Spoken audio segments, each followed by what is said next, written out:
अस्सलामुअलैकुम दोस्तों, मेरा नाम है माजिदुल्लाह और आप देख रहे हैं माजिदुल्लाह टीवी। दोस्तों, मैं उम्मीद करता हूँ आप सब खैरियत से होंगे और अल्लाह ताला के फज़ल व करम से होंगे। दोस्तों, जैसा कि आप जानते हैं कि पार्ट 1 और पार्ट 2 में हमने 3-3 क्वेश्चन किए थे, यानी कि पाकिस्तान के कौमी अशिया के मुतल्लिक़। और आज पार्ट 3 में हम 3 क्वेश्चन करने वाले हैं। सवाल नंबर 1 है, पाकिस्तान का कौमी दरिया कौन-सा है? और पाकिस्तान का कौमी दरख्त कौन-सा है? और सवाल नंबर 3 है, पाकिस्तान का कौमी फूल कौन-सा है?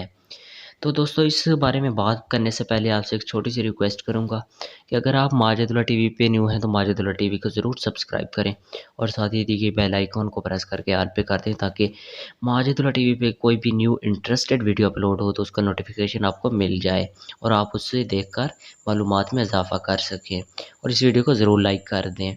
तो जैसे पार्ट 1, पार्ट 2 हमने किया था, इसी तरह पार्ट 3 करेंगे और पार्ट 4 के लिए चैनल को ज़रूर सब्सक्राइब करना है। तो चलते हैं अपने क्वेश्चंस की तरफ। सवाल नंबर 7, पाकिस्तान का कौमी दरिया कौन सा है? जवाब, पाकिस्तान का कौमी दरिया दरियाए सिंध है।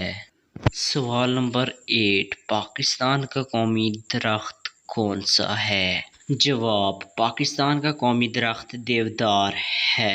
सवाल नंबर 9, पाकिस्तान का कौमी फूल कौन सा है? जवाब, पाकिस्तान का कौमी फूल चंबेली यानी यास्मीन है। तो पार्ट नंबर 3 के ये थे 3 क्वेश्चन। पाकिस्तान का कौमी दरिया, दरख्त और फूल, इनके मुतालिक आप जान चुके हैं। कमेंट बॉक्स में ज़रूर बताना है आपने कि पाकिस्तान के दरिया, दरख्त और फूल जो इसके बारे में आप पहले जानते थे या नहीं। तो मिलते हैं नेक्स्ट वीडियो में, तब तक के लिए अल्लाह हाफिज़।